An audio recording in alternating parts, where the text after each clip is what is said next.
to order. Members, we just have a couple of housekeeping items to take care of. In your packets, you should have the minutes for March. We're going to start with March 28th, 2017. Representative Flanagan, you want to move those minutes? Representative Flanagan moves the minutes for March 28th, 2017. All those in favor of the minutes, please say aye. Aye. Those opposed? The minutes are adopted. Members, we also have in your packets the minutes from May 16th in your packets. Representative Fenton, you want to move those minutes? Representative Fenton, you want to move those minutes? Sorry, I moved the minutes. She was Madam deeply Chair. studying them, I could tell. Representative Fenton moves the minutes for May 16th, 2017. All those in favor of the minutes, please say aye. Aye. Those opposed, the minutes are adopted. Members, this is going to be probably a topic of discussion for us, not just today, but for other committee hearings too in the future, but we at least wanted to get started in the process. And I would like to ask if Mr. Frignito can join us at the table, because we want to go over a couple of things. We have before us, you'll remember, I think it was earlier in the year, the state auditor had issued a report on the CPAs that provide audits of our counties. And remember the history of it. Our counties, prior to the change in law in 2015 that was signed into law by Governor Dayton and was passed by the House that was controlled by the Republicans and passed by the Senate that was controlled by the Democrats. When that law was put into place, prior to that, there was 28 counties that had the ability to do audits through a certified public accountant. We expanded that to include all of the counties, if they wanted to have that option, could have their audits performed by CPA firms. On top of that, all of our school districts have their audits performed by CPAs, and all of our cities, except for Minneapolis, St. Paul, and Duluth, have their audits performed by a CPA. The only city, for a city of the first class that is allowed to have their audits done by a CPA is the city of Rochester. That was signed into law by Governor Dayton when Rochester became a city of the first class here in recent history. So that's kind of the background of how we are at this process. And so the state auditor had issued her report on county audits that raised some concerns. So I had reached out to the firms that were under question on this, and then also reached out to the Society of CPAs too, to kind of get a better feel of what we're talking about when it comes to audits performed by CPA firms and just audits in general. What's standard practice and how does this all work?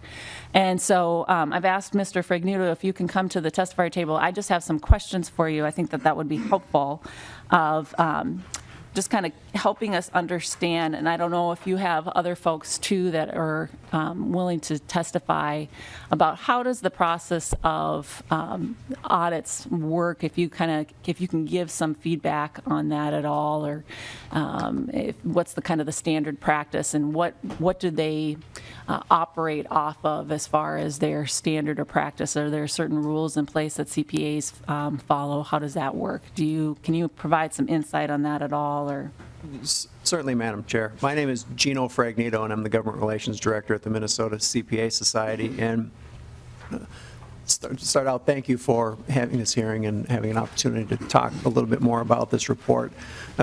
Basically, the objective of an audit is to express an opinion about whether the financial statements that you're looking at are fairly presented in conformity with the applicable financial standards and the reporting framework that's used by a county government. In this case, so we're talking about county audits.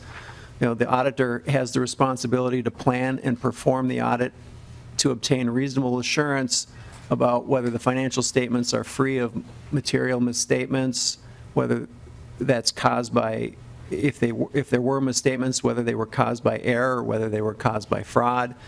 The auditor plans, conducts, and reports the results of the audit in accordance with generally accepted accounting standards. GAAP is the acronym for that. In addition, each county is subject to compliance audits of the entity's major federal awards programs. The audit of the federal programs includes gaining an understanding of and testing of internal controls over compliance, and also testing compliance with applicable compliance requirements for each of those federal programs. So that is kind of the summary of what the audit would look like from a CPA firm in their approach to working with a county government. And have your CPA firms been audited by the state auditor in the past, whether it's for counties or whether it's for cities or whether it's for the school districts? Or has it just been limited to this county one that was done here just recently? Or do you have any perspective on that? Well, the state auditor's office doesn't audit the audits. It's a review, and there are two types of reviews. There is a desk review, and then there's a work paper review. The desk reviews, to my knowledge, have taken place and continue to take place. The level of work reviews has increased, and to my knowledge in conversations with the firms, the frequency has picked up in the last year and has not been the practice where there was a standard format set up where we come in and look at work review papers every so often. Okay, so it's kind of a unique situation on that piece. What about when the reviews were conducted? Was that traditionally, was it done in the way that it's been traditionally done in the past for the desk review, or was that different, or was the actual work review then different? Can you kind of give me some perspective on that at all? Or Well, and again, Madam Chair, it's based on conversations I've had with the firms. I did not sit in on the reviews, so I don't have the firsthand knowledge to be able to tell you what took place or what did not take place. But based on conversations with the firms, that there was a higher level of looking at the work papers than had been done in previous years. Okay, and did they have an opportunity to respond to that at all, or? They did not feel that the opportunity or adequate dialogue took place. They felt as if they were forced to gather the documents by a deadline, and there was not an opportunity. Typically in a audit situation, an auditor will go in, they'll look, they'll make some initial findings, they'll have an ongoing dialogue, they'll talk with the client if they're, or when an auditor is being reviewed, say for example in peer review, which is the professional review of an audit, the peer reviewer will look at the audit that the CPA firm did, and they will try to say, they'll look at it and say, well, we're missing some documentation here. Do you have this? Can you provide it? Is it available? Where is it? And so there is, just as no two county governments are the same, no two audits are the same, and no two CPA firms are going to document things the same. So the fact that it may have been missed on a first look doesn't necessarily mean that the information was not there in the work papers. Okay. Does that answer the question? I think so. And I was wondering, I see that Madam Auditor is in the audience. Can you come to the testifier table? Because I just have some questions, too, about how the report was put together.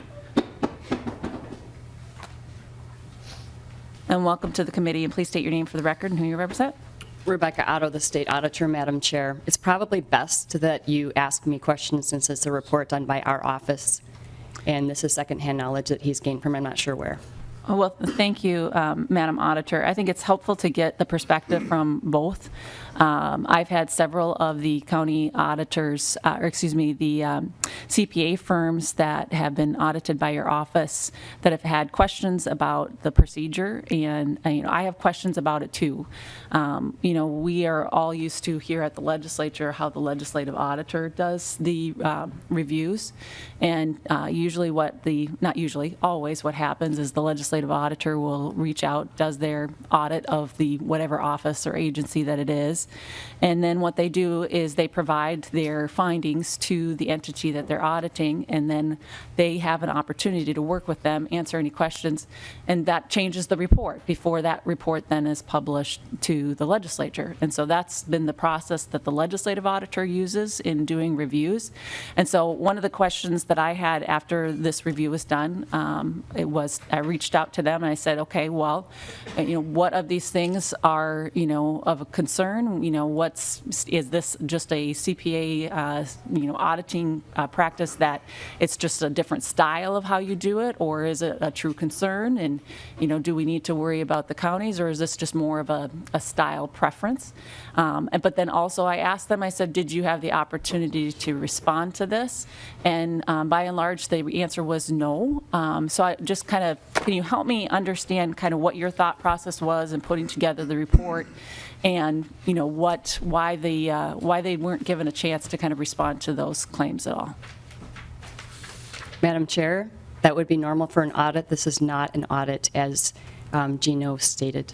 Well, even with a review or whatever phrase you want to use it, though, I would assume that as the state auditor, you would want to have the capability to have a better understanding of where they were at with the audit itself, so that you could have, well, maybe this was achieved and that the information was provided to the county. It was just provided in a different format. Was that part of the process at all, or? Madam Chair, did you receive the letter that I sent to you? I did, yeah. Did you read it? I sure did. Wonderful. So, Madam Chair, it tells you all of that information in the letter. Well, Madam Auditor, I didn't see anything where you had the opportunity, you gave them the opportunity to actually respond. So I'll read it to you, Madam Chair. And that was not the feedback that I received from the firms that have been involved in this. Madam Chair, may I ask you which firms you talked to? That's not important. It would be important for the record to understand which firms you reached out to, who actually spoke to you. Well, Madam Auditor, I think that there is a concern that this was maybe done in, I don't want to make any claims, Madam Auditor. At this time, I think I want to respect their privacy just like I respect any constituent that writes to me about a concern. I don't share their information without their permission. Thank you, Madam Chair. So you all received a copy of the letter that we sent to the CPA Society. The CPA Society had sent a letter to our office with a list of concerns without ever communicating with our office regarding their concerns. And there was a concern that they stated to us that they, let's see here, that the firms, that there was a lack of dialogue between our office and the CPA firms and a lack of opportunity for the firms to respond to the findings. Our office provided each CPA firm that had a work paper review, our audit documentation review, with opportunities to provide explanations and documentation to address the OSA's finding prior to the issuance of the report. Had the documentation that was missing existed and been provided to our office, there would have been no findings in the report. So it'd be interesting to know which firm says they didn't have that opportunity, because I've got a big fat file here of communications with the firms. But Madam Auditor, when we have the legislative auditor puts out his findings, in the findings themselves, it has the responses from the agency that is being reviewed. And you have none of that. In your report, you show as if they didn't respond at all. And so then that kind of raises some concerns that I have with that. But I do have a couple of members that have questions. Madam Chair. And yes, Madam Auditor. Well, so I am the state auditor of Minnesota. Mm-hmm. Our job and duty is to the taxpayers of Minnesota. And just for your information, let's see here, let me grab it. If the staff could please come and hand this out. So the legislative auditor did a report February 3rd of 2016 on county audits, as you recall, and you took that report around the state to several places, looking at efficiency and cost of county audits. And if you take a peek at this is the cover of the report, just to refresh your memory. And there are probably some members on the committee currently who were not on the committee at that time when this was taken statewide. There was no conclusions around whether CPA firms were cheaper or not. There might have been efficiencies. But there's a point underlined in their report, just to draw your attention to it, which is, they said, we believe the best test for whether CPA firms are more efficient than the OSA will result from implementing the 2015 legislation. The law allows for price competition, but it also allows a state auditor to ensure that CPA firms comply with audit standards. The state auditor also retains significant authority to ensure that counties are accountable for how they spend public money. So we don't oversee the CPA firms as the CPA Society thought we did. That's the Board of Accountancy in Minnesota. We oversee the counties on behalf of the taxpayers. And in the statute, the newly written statute, 6.481, the OSA's duty is, it says, it's 6.481 subdivision 3. It says a county audit performed by a CPA firm must meet the standards and be in the form required by the state auditor. The state auditor may require additional information from the CPA firm if the state auditor determines that it is in the public interest, but the state auditor must accept the audit unless the state auditor determines it does not meet recognized industry auditing standards or is not in the form required by the state auditor. The state auditor may make additional examinations as the auditor determines to be in the public interest. And so the work that we did is required by statute. It's our duty and our obligation. And the firms, if they're going to audit government, the statute also has a provision that talks about their work has to be as transparent as ours. So anyway, when you audit government, they must meet the standards, and so there's very specific language. There's also specific language that we can reject the audits, that we can require additional information. We requested the audit documentation, which is required by the standards to be retained. They must have it in place. And so if the audits don't meet the standards, which there were 130 instances in 8 of the reports that we reviewed where they failed to meet the standards, just in audit documentation alone, then we work with the firms. It's my job to do this work as the state auditor, and counties spend a lot of taxpayer dollars, and this is about accountable, transparent government for the taxpayers. So we're not auditing the firms. We're making sure the counties have received audits that meet the standards. And I don't know if there is anybody on the committee who didn't receive a copy of the report. We did send out a copy when we issued the report in March. Had the firms been able to provide the needed documentation, then they would have not ended up in the report. I want to just bring to your attention that we've got a story, Dixon, Illinois. You might not all be aware of Dixon, Illinois, but there was a local government employee in Dixon, Illinois that was able to steal $54 million from a small city in Illinois that was audited by a private firm that's very well known. And they had all kinds of fake invoices for capital projects that never happened. And there were some basic steps, standards required to verify documentation and the projects actually happened that were not done. So there's a reason why the Office of State Auditor is here.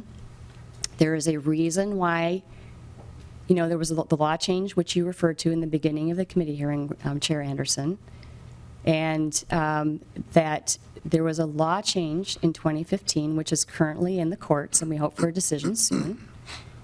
And our authority, normally what we would have done would be to take the counties and require them to be audited by our office again.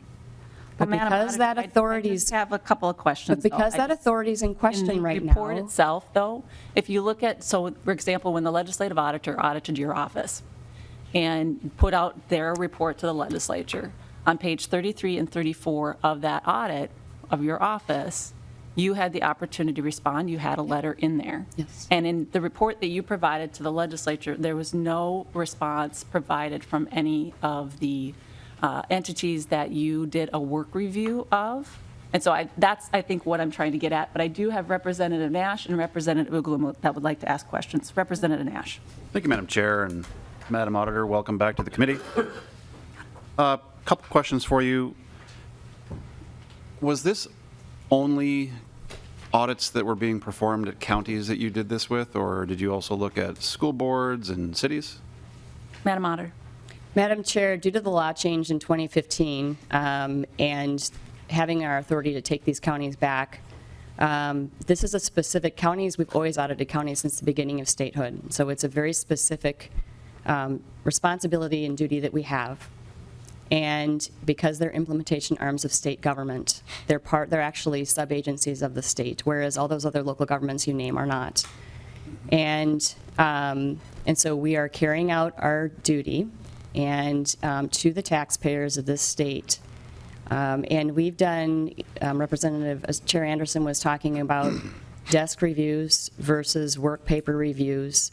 Desk reviews have been happening on counties specifically since 2003, then when there were cuts to the Office of State Auditor, and we had to have staff reductions. It was before I was the state auditor. And so that was put into place, and that's a high-level review of the audit report itself in terms of being in the proper format. The work paper But I review, think, which is a Madam deeper Auditor, dive. The question that he's asking, yeah. So I think he got his Yeah, and thank you, question Madam answered. Chair. and Representative Nash. To the auditor, so I understand your very lengthy answer, but that wasn't really the gist of my question. So you say it was only for counties, but my question really is, if you have concerns about these audit firms that are doing this for counties, I would imagine that many of them are also working on behalf of cities and school boards, and I'm wondering, based on what you're telling us, gosh, we should be really worried about some of this other work that's going on, apparently, according to your feelings, or you're impugning their reputations. I'm suddenly concerned. Is that something that we should be also concerned about, Madam Auditor, is the veracity of these audits for all these other units of government? Is that what you're saying? Madam Auditor. Madam Chair, this is never to impugn a CPA firm's reputation. I don't think this hearing is really a very good idea, because that was never the purpose of this report, but you chose to do this. What we are attempting to do this report, which is very important, is to make sure that the people that rely on these financial statements to be fairly stated understand what's happening or not happening. And when an audit does not meet the standards, that we are going to call that out. It's very important. But I'm confident that the firms will work to make sure that standards are met, the documentation is there, and we have many good firms in the state of Minnesota. If you want to expand our role and have us do other ones, that's your purview, and is certainly possible. Representative Nash. Well, thank you, Madam Chair. And Madam Auditor, I'm always glad when you confirm that we do have the ability to expand or contract the purview of your office. I guess my other question is, prior to the 2015 legislation, and maybe you have this in your record somewhere that we could query, did you have these same concerns about the CPA firms that were going on? Did you express this to them? Did you let them know about these things? Or is it mostly just a post-2015 issue? Madam Auditor. Madam Chair, no, we've done this work. We've been doing this work, and we've communicated our concerns. And frankly, this is the worst we've ever seen. So we were deeply concerned about the number of, over 130 times summarized, of failing to meet the standards. Again, the firms can avail themselves of this information to make sure they do a better job in the future. But this is transparency. This is oversight of the people's money. And when audits are conducted of government, there's a higher level of accountability and transparency in that process. Representative Nash. Yeah, thank you, Madam Chair. I've got Representative Uglum if you want to. No, I have plenty rattling around. I guess my question still comes down to, you didn't answer, is this mostly a post-2015 that you have these great concerns, so that you've got documented in your office somewhere that these same concerns were in existence prior to 2015? And Mr. Fragnito, if I could, Madam Chair? Well, let me answer your question, Representative thank you. Nash. Madam Madam Auditor. Chair, so yes, we've done this work before, and we've communicated it to the firms. The difference that we have now is, first, this is the most deficiency we've ever seen in terms of failures to follow the national standards. And second, we normally would have communicated the issues and taken the counties back in and required them to be audited by our office. It's a quiet process.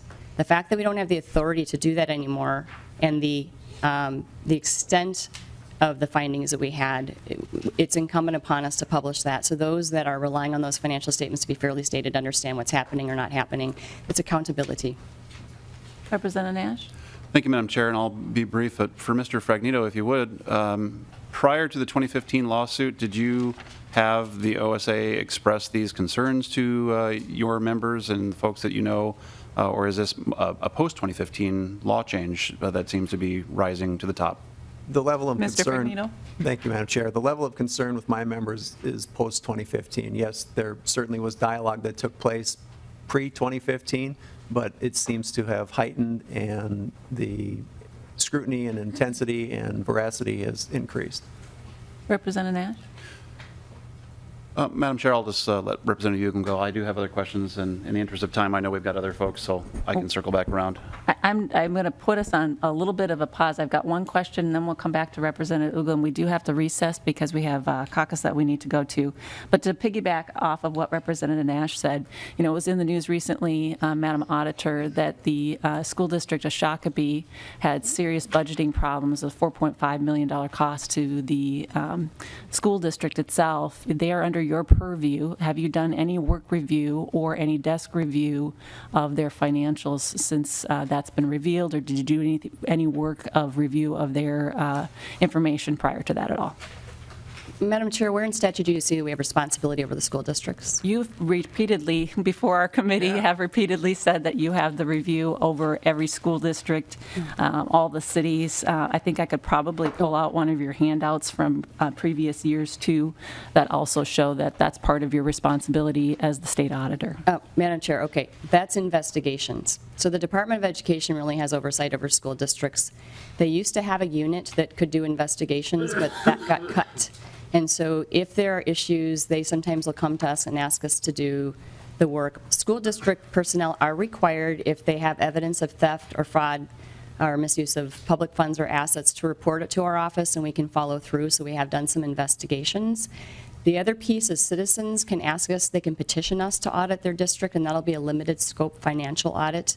And the issue with Shakopee, from my understanding, is that it was, when you budget for something, it's a plan. And so when you budget, you're planning, and there was some, I think, some human error in that. They didn't cost the people of Shakopee anything. It's just a surprise because they don't have the revenues that they had planned for. So anyway, but yeah, they're audited by a private firm, Madam Chair. But I believe that they are working on that, and if the citizens petition us, that would be where we would do school districts. And just to help you out, Madam Auditor, before we break here, and members, I just want to have this for your ticket too. If you look at Minnesota Statute 6.51, other political subdivisions, it says all powers and duties of the state auditor herein imposed and conferred with respect to the supervision, inspection, and examination of books and accounts of cities in Section 6.50 are herewith extended to all political subdivisions of the state. But with that, members, we are in recess to the call of the chair.